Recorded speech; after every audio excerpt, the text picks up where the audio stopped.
Fine art painting, sketching, and sculpting became the focus of John Robert Lloyd's talent after a long and successful career of set designing for Broadway, television, and Hollywood. Before he began to focus on painting, John Robert Lloyd enjoyed a successful 50-year career.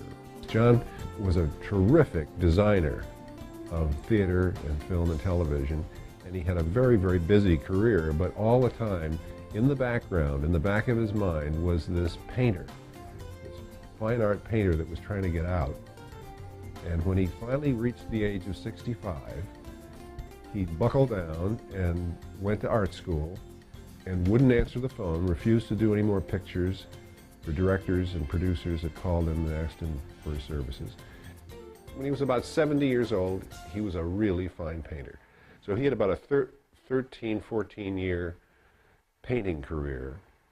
In that space, he produced an awful lot of work, and very fine work, and I'd like to show it to you.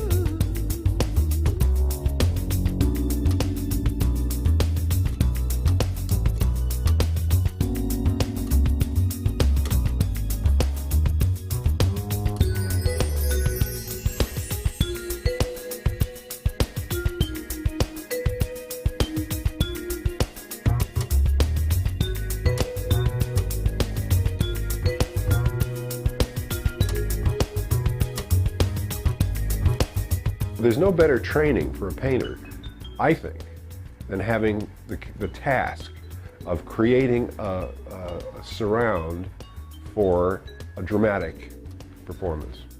And that kind of thing gives an artist a dynamic, an idea of drama.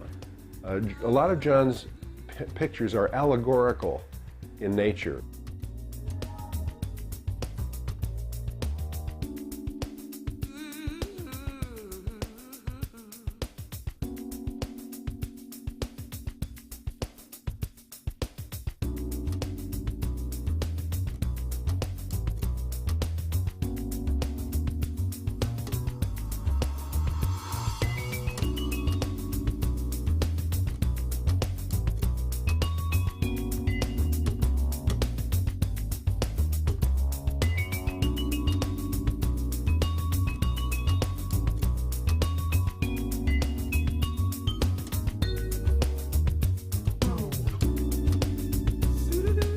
There were 3 big canvases that he did over a period of 4 years. And they have themes, and they all represent the 3 elements of the world: fire, earth, and water. It's a perfect example of what a designer, the skill of a designer can bring to a painting. He wanted to burst out of the rectangle, and he wanted to burst forward. So he chose as his subject a reminiscence of 2 young men on their first trip to Europe, encountering the vast public monuments all over. This is the Trevi Fountain in Rome, and Neptune is on the right-hand side, and they're cavorting at 3 o'clock in the morning under the influence of a little vino, probably, dancing with the water nymphs there. And the second one he did was over here. It's a reminiscence of his youth in Missouri, where the tornadoes were common, and a family is going down into the shelter, and the young man, in his compulsion of exuberance, is reluctant to leave the fun of watching the tornado approach. Over here is the third of the great sculptural paintings, and you can see how in bursting out of the rectangle, the subject matter controls the shape. Here we have the Gothic arches of a great cathedral coming out of the picture up here, and this is the sort of allegorical thing that interested John in showing the corruption and the compulsion to corruption in the powers that be. The sketches are extraordinary, and the skill develops and develops and develops until finally he stopped going to life class in about 95. But all these sketches that he did between 86 and 95 were just wonderful, wonderful. He actually hits plateaus that maintain for several months, and then suddenly a new breakthrough will come, and everything changes.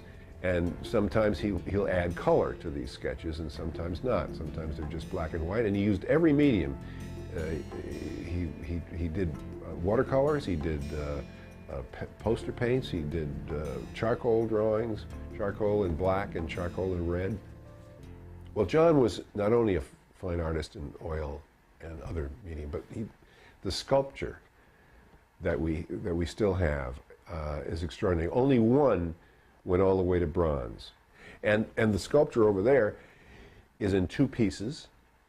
So that one had to be done, and then the other had to be done, and the finishing of it is it's hard to even describe to you. Better than describing it to you, there was a short video taken with John finishing that. I'm finally getting her little arm separated from her chest, from the breast. But it's a noisy, slow process. This is only the beginning, I'm afraid. This is not really anywhere near completion. But tonight, when we get a little sandblasting, that should tell us the story. And see what was left to do. She's taken over the house. She's lived everywhere in this house, including the refrigerator. In her wax form. I think I liked her better in her clay stage. Yes, she was putty in my hands. Yes, right.